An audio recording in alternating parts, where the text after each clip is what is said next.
Lottery থাকাকালীন আমি তখন জলিনদাও জানে ব্যাপারটা, তখন ওর মেরিট বেসিসে আমি কলকাতা বিকাশ ভবনে গেছিলাম।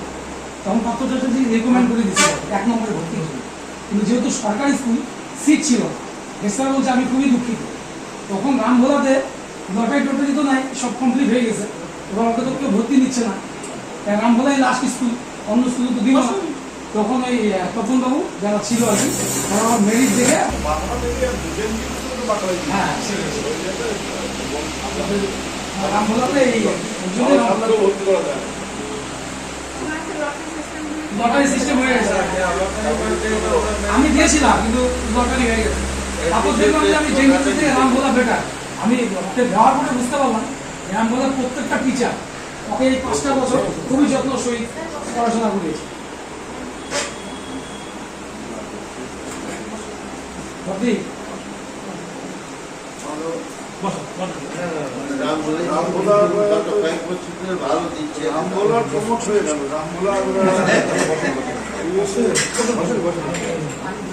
এইবার ছাত্র ভর্তির ডিমান্ড আরো বাড়বে।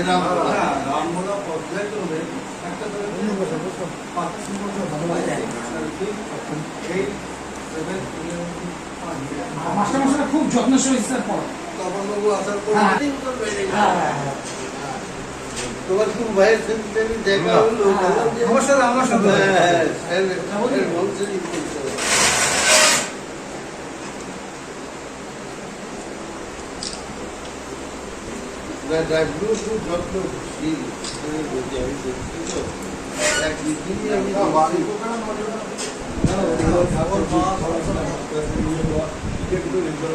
আমি ব্যবসার মধ্যে দিয়েও স্যার দেখুন, আমি মানে কোনোদিন ওকে 1 ঘন্টার জন্য আমি কোনোদিন ওকে ট্রেন করিনি। যতটা পারছি আমি সার্ভিস দিয়ে গেছি, এবং বাদ বাকি ঘরের ব্যাপারটা ওর মার অবদান। আর ওকে অ্যাকচুয়ালি পড়াশোনার কথা কোনোদিনই আমাকে বলতে হয় না, এটা বললে মানে এটা অন্যরকম হবে। ছোট থেকে ওকে পড়ার কথা বলতে হয়।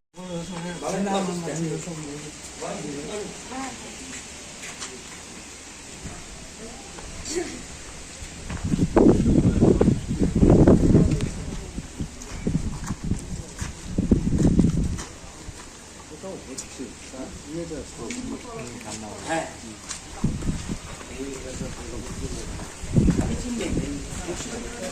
আমার এই রাস্তাটা করে দিতে হবে দাদা,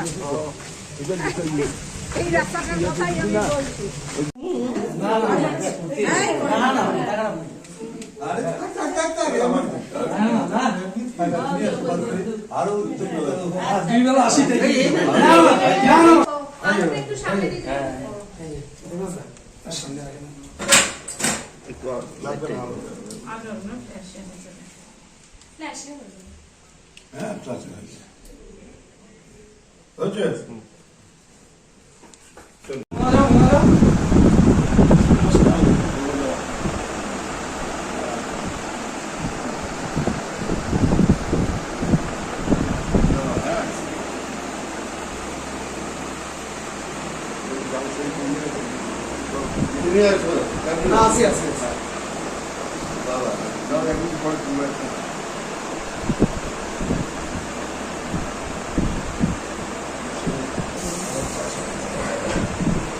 বড় তুলে